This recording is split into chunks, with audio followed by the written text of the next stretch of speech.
భారతదేశంలో ఎవరికి ఎక్కడి నుంచైనా పోటీ చేసే హక్కు ఉంది. కానీ స్థానిక సమస్యలకి, స్థానికులకి ఉద్యోగాలు ఈ రోజున ఇన్ని వేల ఉద్యోగాలు అనౌన్స్ చేస్తారు. ఇన్ని వేల ఉద్యోగాలు స్థానికులకు వచ్చినాయి.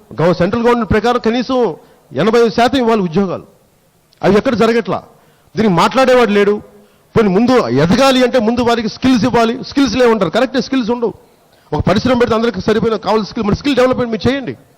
ఇలాంటి పరిశ్రమలు రాబోతున్నాయి. ముఖ్యమంత్రి గారు ఏం చేయాలి? ఇక్కడ ఐటీ ఉద్యోగాలు రాబోతున్నాయని మీరు ప్రత్యేకించి చిత్తశుద్ధితో మీరు స్కిల్ సెంటర్స్ అని చెప్పేసి మళ్ళీ దాన్ని కూడా డబ్బు చుట్టుకునే ప్రయత్నంలో కాకుండా నిజంగా స్కిల్స్ డెవలప్ చేయండి.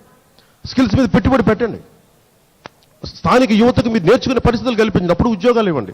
ఇవేమి ఇవ్వకుండా కూర్చోబెట్టి వాళ్ళకి కెపాసిటీ లేదు అంటే ఏమవుతుంది? నేను శ్రీకాకుళం వెళ్ళినా ఎక్కడికి వెళ్ళినా వాళ్ళు అడిగేది విపరీతం, మాకు ఉద్యోగాలు లేవన్నా మాకు. మరి ఉద్యోగాలు లేని పిల్లలు ఏం చేస్తారు? పాడేరులో ఈ రోజున కూర్చోబెట్టి ప్రతి ఒక్కళ్ళు గంజాయి అమ్మేస్తున్నారని చెప్తా ఉంటారు. యువత గంజాయి అడ్డదారి పట్టారు చాలని తిడతా ఉంటే యువత నేను చెప్పాను, మీకు యువతను తిట్టే హక్కు లేదని చెప్పాను.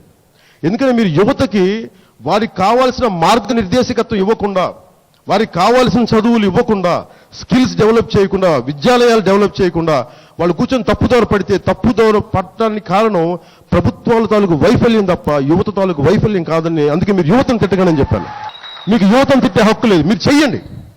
మీరు అన్ని చేసిన తర్వాత, మీరు చిత్తశుద్ధి చూపించిన తర్వాత అప్పుడు వాళ్ళు దారి పట్టి అప్పుడు మీకు అనే అధికారం ఉంటుంది, అనే హక్కు ఉంటుంది. కానీ ఏమీ చేయకుండా బాబు వస్తే జాబ్ వస్తుంటే వాళ్ళ అబ్బాయికి జాబ్ ఇచ్చారు తప్ప మిగతా వాళ్ళు ఎవరికి.